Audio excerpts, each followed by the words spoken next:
Hello, Bronco fans and football fans everywhere. Welcome to Broncos Breakdown on the MHRT Network. This is a show that is everything Broncos and sports topics related. I am your host, Bronco Bill. All right, guys, let's get right into this. Hope everyone had a wonderful week. And let's just jump right, wonderful holiday. And let's just jump right into this. All right. Let's talk about Russell Wilson. Now, Russell Wilson made comments about the very first game the Broncos are going to play, and that is back in Seattle, where he played for 10 seasons. All right, let me read this. Russell Wilson made a public statement when asked about his first game as a Denver Bronco against the Seattle Seahawks.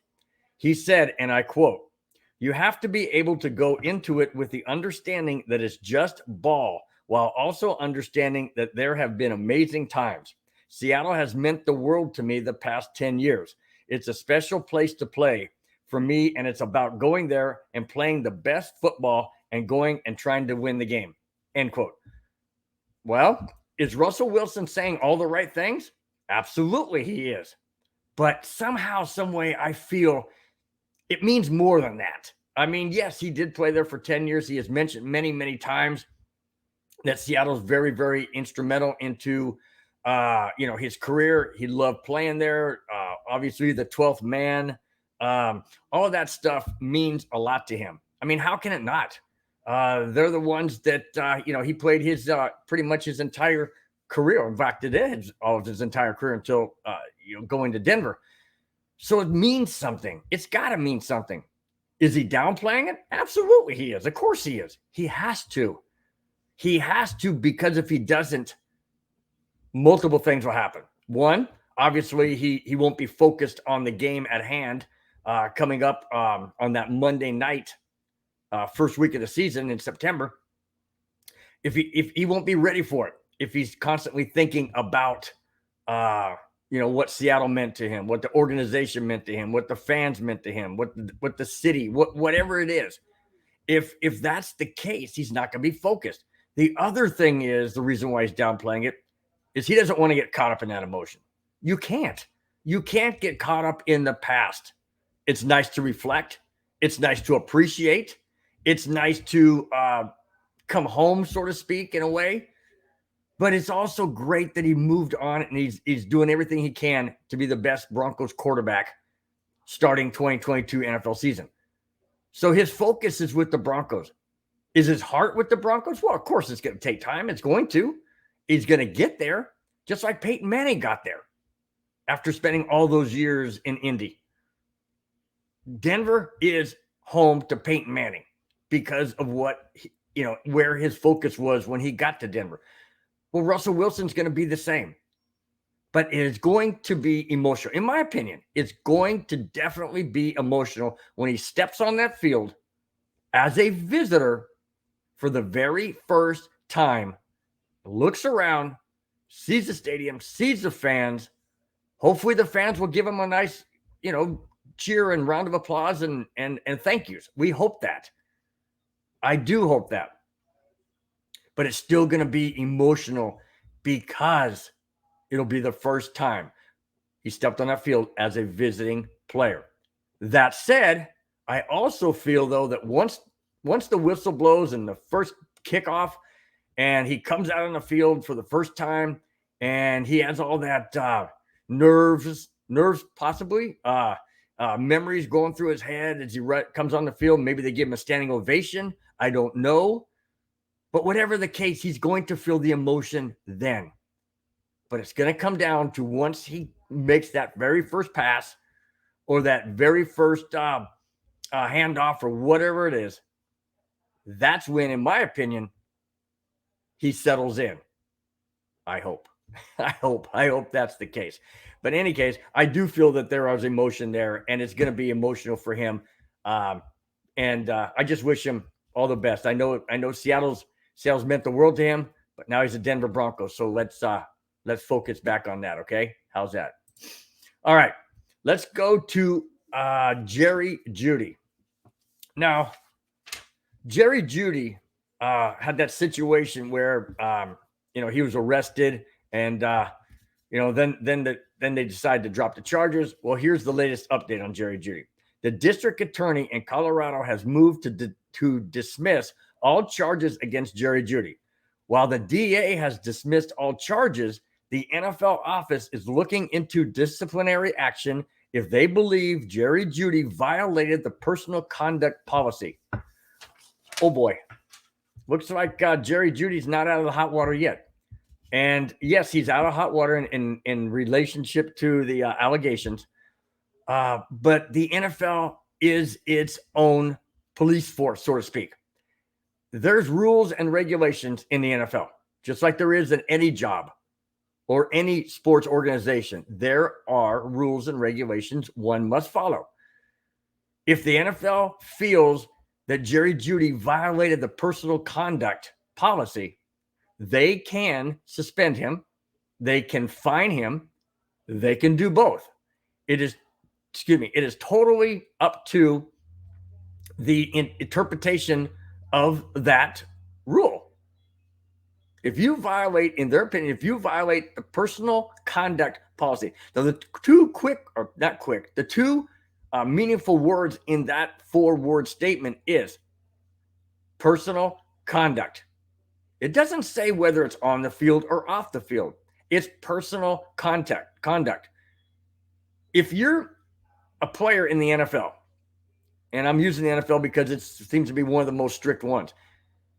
If you're a player in the NFL, your conduct is not only on the field, but it is off the field because you are a member of that organization.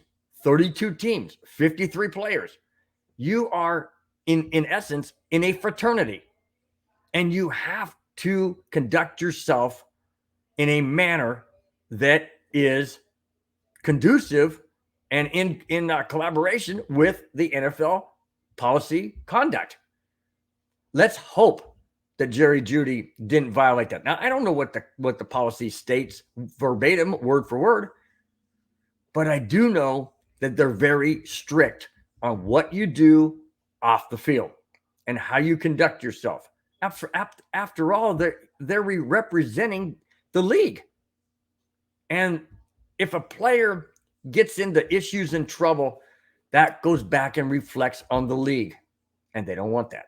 They absolutely don't want that. So I'm hoping that the NFL does not find any detrimental policy conduct on Jerry Jeudy. But if that's the case, well, then we just have to see what type of disciplinary action it'll be taken. But at this moment in time, there hasn't been anything from the NFL. So we'll just have to wait and see. All right. Now I have to go to a very sad note. Another NFL player has been killed at a very, very young, tender age. Jeff Gladney, Arizona Cardinals cornerback, age 25, was killed in a car wreck around 2:30 a.m. in Dallas County, Texas, yesterday, Monday. The accident is under investigation and the cause hasn't been revealed as of yet. I don't know what happened here. We all don't know what happened here because it hasn't been revealed as of yet. But my main concern and question is this. What's he doing out at 2:30 in the morning? What usually happens after 2 o'clock in the morning anywhere? Bars close. Movie theaters aren't open till 2:30 or 2 o'clock. Stores aren't open till 2 o'clock. Restaurants aren't open till 2 o'clock. Bars are. What was he doing out at 2:30 in the morning? Did he just come from a bar? Was he driving? Was he in the car as a passenger with somebody else? I do know that there are 2 people that were killed. Himself. Was the other person in another car? Did he hit a person? Was he driving? See, all these questions we don't have. It's all speculation. But my point is there's 2 people, 2 NFL players that have been killed within the past month. I know, guys. I don't have answers either. 25 years old, a cornerback on the Arizona Cardinals. I don't understand these guys. They make millions of dollars, or even if they made hundreds of thousands of dollars, they can afford Uber. They can afford a limo. Why not take a limo somewhere if you're going? I don't know the situation regarding this incident with Jeff Gladney. I don't know details. I'm speculating, like we all do. We all wonder. We all have questions. That's my biggest question. When you have that kind of financial resource, why don't you use it? I know the answer. So I'm going to answer it anyways, because they feel they're inferior. They're indestructible. They're NFL players. They get hit and banged around all the time. Hey, it's nothing new. It's okay. I can do this. I'm above the law. Well, now you're not alive. And that is the sad part. Well, we'll find out details in the coming days, that's for sure. But as of right now, we don't know why. But Jeff Gladney, age 25, passed away in a car wreck. Okay, let's turn our attention to Colin Kaepernick. Now, Colin Kaepernick this past week has been working out with the Las Vegas Raiders in an attempt to return to the NFL. Kaepernick hasn't played a down in the NFL since the 2016 season. Well, that's interesting because he had a workout with the Seattle Seahawks about a month or so ago, and he's been trying to stay in shape. Now, Josh McDaniels has said that Colin Kaepernick, he said he's not going to go into detail as to the workout, but he did say that Colin Kaepernick is in shape. He throws the ball very, very well, and we will come to a conclusion if need be when the time comes. Wow, that's pretty vague. Of course it is. He's not going to say what the deal is. He's not going to say he's bringing him back or he's not bringing him back. He's not going to put that information out there. He's going to keep it close to the vest. And the reason why is you don't want to give away your secrets. Is Colin Kaepernick really going to come back to the NFL? I don't know. But if there is a team that's going to take him, it definitely would be the Las Vegas Raiders. They seem to take everybody. I mean, they hired Josh McDaniels, right? We all know how that went the first round when he was a head coach of the Broncos. Yeah, that went really well, didn't it? But in any case, if Colin Kaepernick comes back in the league, like I mentioned before in my past shows, he has to understand the rules and regulations that the NFL has put into place. If he chooses to follow them, then great. Then welcome back, I guess. I'm not a big Colin Kaepernick fan because of what he did and what he stands for. I don't agree with that, but I'm not going to bring politics into this. Anyways, if he does come back, like I said, he has to understand what he needs to abide by. If he does, the NFL will welcome him back. If he doesn't, well, then obviously the result is where he is now, not playing. So we'll find out if Colin Kaepernick is going to be back in the NFL anytime soon. Could be this year, could be never. All right, let's go to Deshaun Watson. Now, we all know the situation with Deshaun Watson. There's 22 women that have allegations against him in some sexual misconduct. Okay, here's the latest. The NFL commissioner, Roger Goodell, said that the decision of Watson's allegations are nearing the end of the investigation. The league office has interviewed more than half of the 22 women named in the sexual misconduct allegations.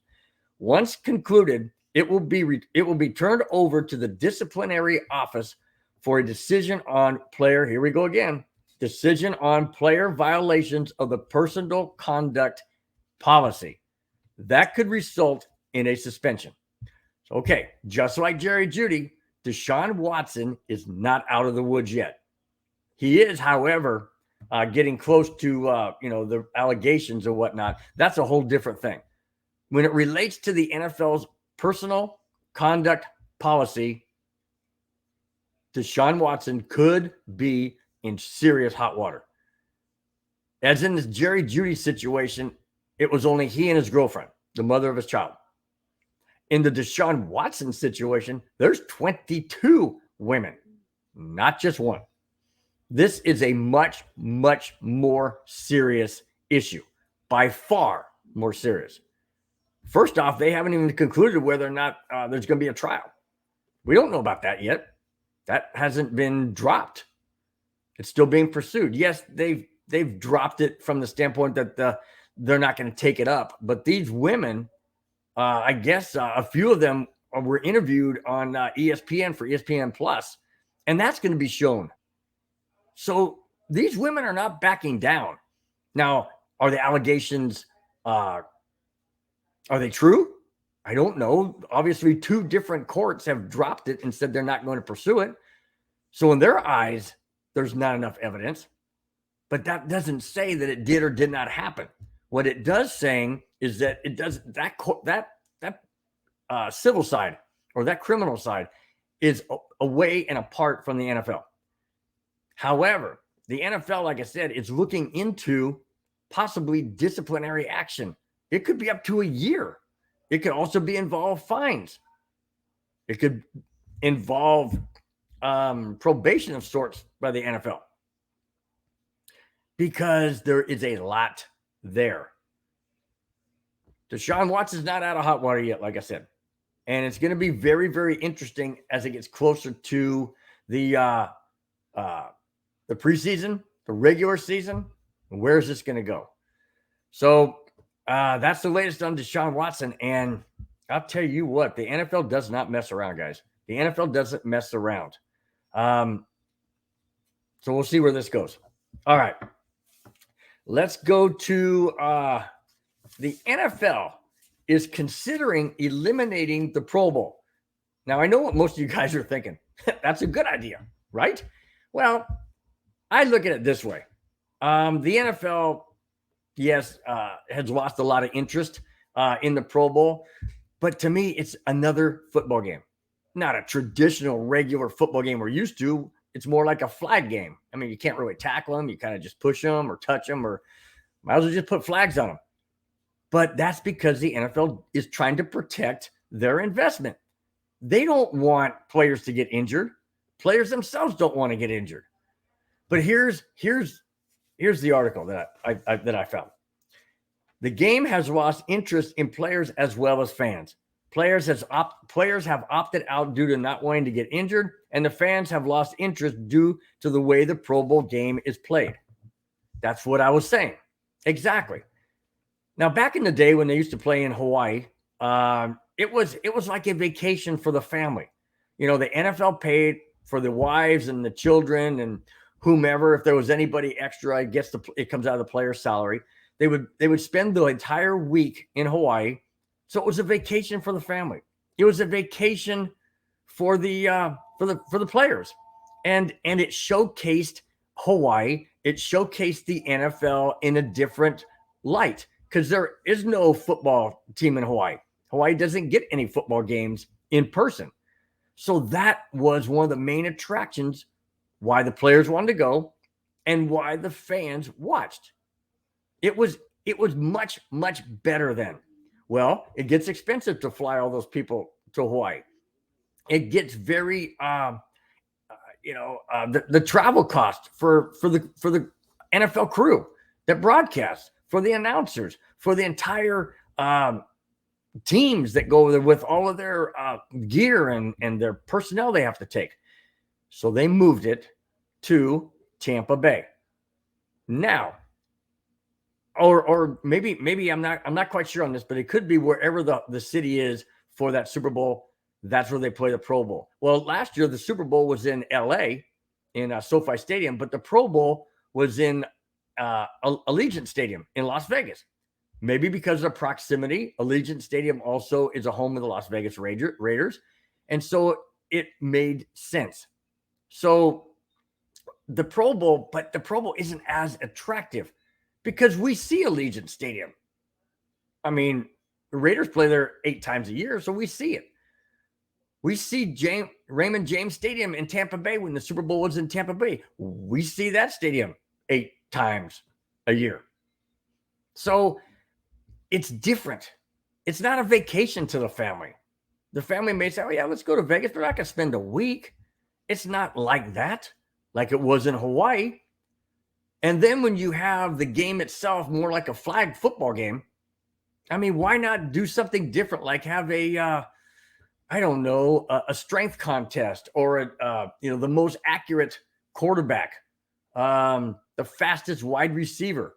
I don't know, something of that nature. I mean, but then again, that would be kind of like the combine, wouldn't it? A strength, a speed, accuracy. So what is it going to be? Pro Bowl 2? I mean, not Pro Bowl, excuse me, Combines 2.0? Because that's basically what it would be. Am I in favor of dropping the Pro Bowl? Well, be honest with you, I haven't watched it in the last couple of years because there hasn't been too many Bronco players in there, obviously. And that's the only reason why I watch it. I watch it for my Bronco players. And when they're not in the game anymore, then I'm not really interested. So would I miss it? No. But then again, there should be some kind of recognition for these guys who achieve all-star status or Pro Bowl status. They should be recognized. They should have their own day. Absolutely, they should. And is a popularity contest? Of course it is. Yes, it's a popularity contest. But it means something to the players. Whether they play or not, it means something to them to be recognized as one of the best, if not the best, at a certain position. So yes, I think the Pro Bowl needs to stay. I don't know how and what capacity or whatever, but I do feel that if there is no game, to at least have something of recognition for the players that have earned the right to be in the Pro Bowl, whether it's a game or not. Okay. Let's go to the NFL is deciding to start their own streaming network of football games, live football games. Okay, here it is. The NFL knows what fans want, and that is to be able to watch their team play via a streaming service. In July of this year, 2022, the NFL will launch their own service called NFL Plus. It will feature live games and sell for about $5 a month. That's great. I think that's awesome. Here's the catch that I don't like. It's only going to broadcast your home market's games. So I live in Southern California, okay? I'm a Broncos fan, obviously. If the Broncos are not on my regular scheduled games and channels where I live, I can't get the Bronco game. Let's say I'm out and about and I can't be home to watch the game, even though I record games. But the Broncos are not on my local channels in my area. So I won't be able to get it, even with this live streaming. So what's the point? I don't understand the point of this unless a person does not have a cable service. Then it makes a lot of sense. Then they can watch the games that they normally would watch if they had cable. But that doesn't benefit a person like myself who doesn't live in Colorado and can't always get the Broncos games. Well, this year's going to be different because I know I'm getting 7 because I got there's 5 primetime, and then you got the London game, and you got the Christmas Day game. So I know I'm going to get 7 Bronco games for sure. And then I'm going to get the games that are not primetime. I'm going to get the 2 games against the Chargers because I live in the Southern California area. I'm going to get Raider games because they always seem to broadcast in Southern California. So I'm not concerned about this year. I'm thinking about down the road, or for any place that a person lives. Let's say a person lives in Montana and they want Bronco games. They're not going to be able to get them because their local market may show something different. I don't know. I don't live in Montana. I just was using that as an illustration. What I would like to see the NFL do is maybe charge $10 a month and get any game you want, like the NFL Sunday Ticket does. The NFL owns the Sunday Ticket. So why not make it exactly the same? That to me makes a lot more sense. Absolutely. You talk about killing the market and just owning the market. My gosh, that would be brilliant. So why don't they do it? I don't know. The only thing I can think of, guys, is this. Maybe the NFL is testing the waters to see how many people would be interested in getting that subscription of $5 a month to watch their local markets games. Okay, I can go with that. I can totally go with that, because now you're going to tap into a market that is targeted towards the people who don't have cable, don't own cable, don't subscribe to cable or satellite, for that matter. That is a good way to test the market, because more and more people are cutting the cord because of the expense and because of the availability of internet provided networks like the NFL Plus or ESPN Plus or I don't know, Hulu or what, all the other ones out there. I don't have those. I have ESPN Plus, yes, but I don't have the others. So that makes a lot of sense. So hopefully the NFL does broaden. I know they're not watching my show or anything of that nature, but maybe they thought about doing exactly what they do with the Sunday ticket. Allow all the games, just like MLB does. MLB allows all the games. Whether you're in the market or not, you can watch all the games. And that is brilliant and that is smart. Hopefully the NFL does the exact same thing. That would be a great, great move. All right. Now we are going to move to the last segment. And here it is.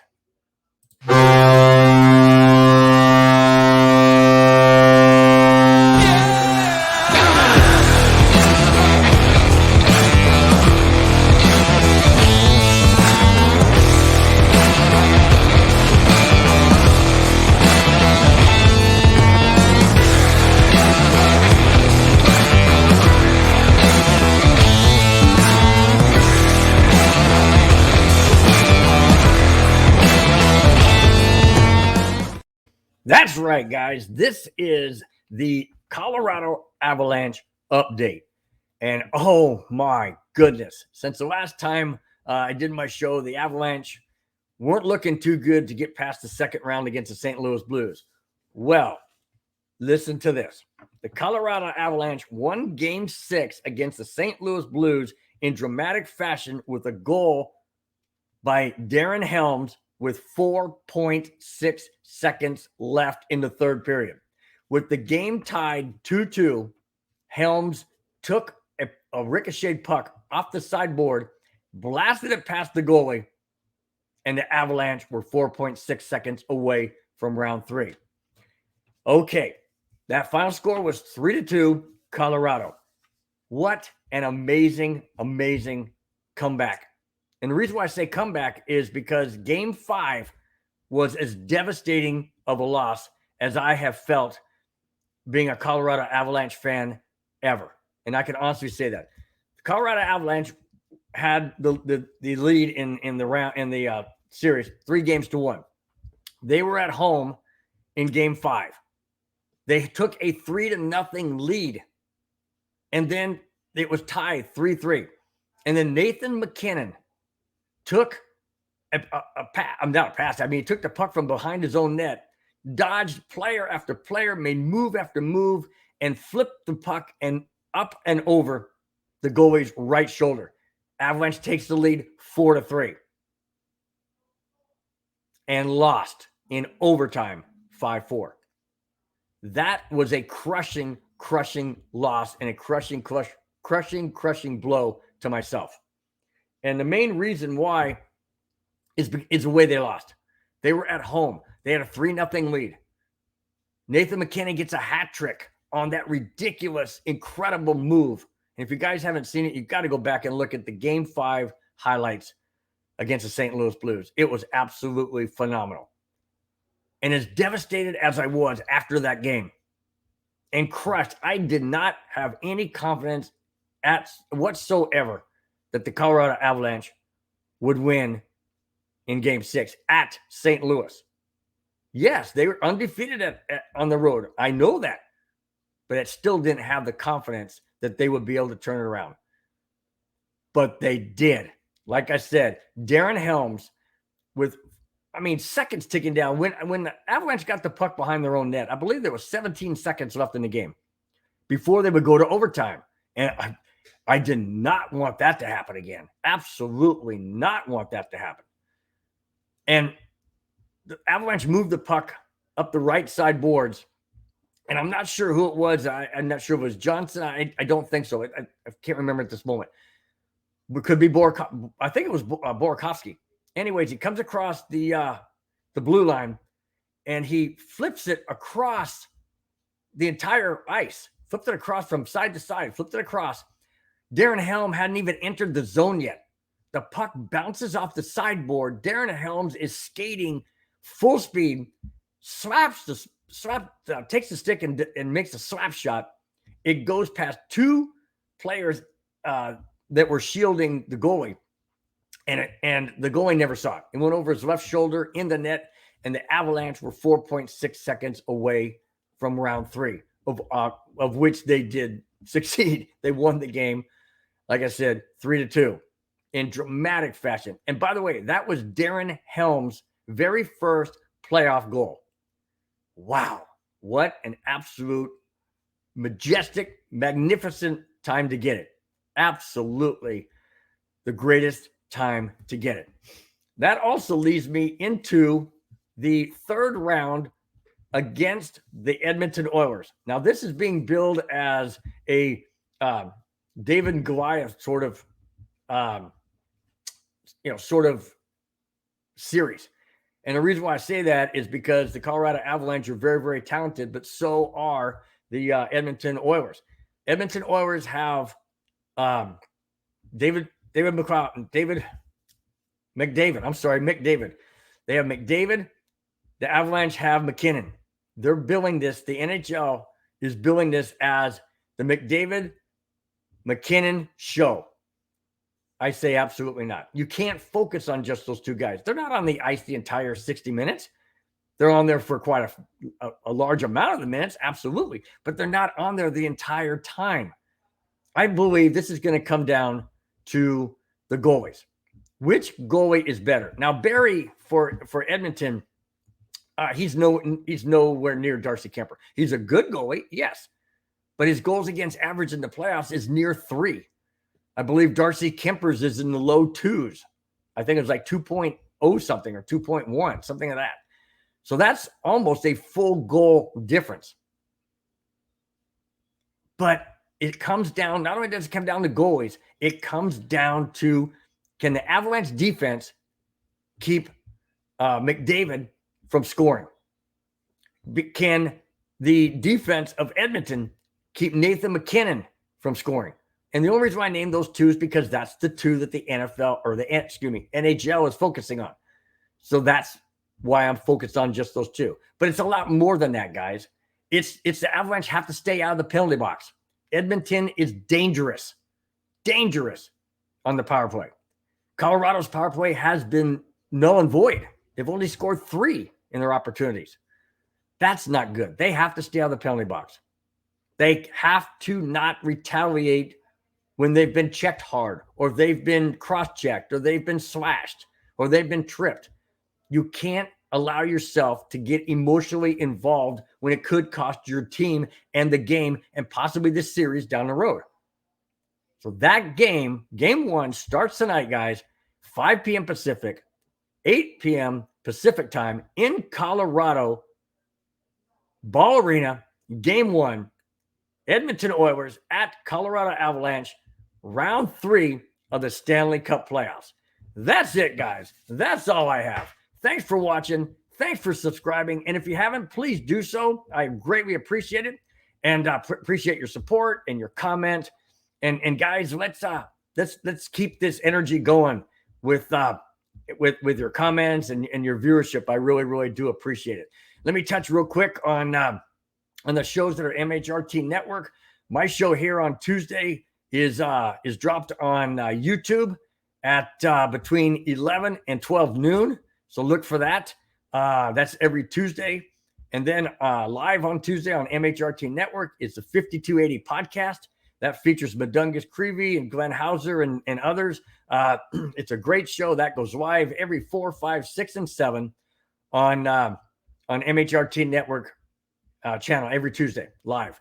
Then on Wednesday, we have the Wild Wild West, and that features Richie Rich as a host, and that also features one fan from every AFC West team: Broncos, Raiders, Chargers, and Chiefs. That's live every 4:30, 5:30, 6:30, and 7:30 every Wednesday.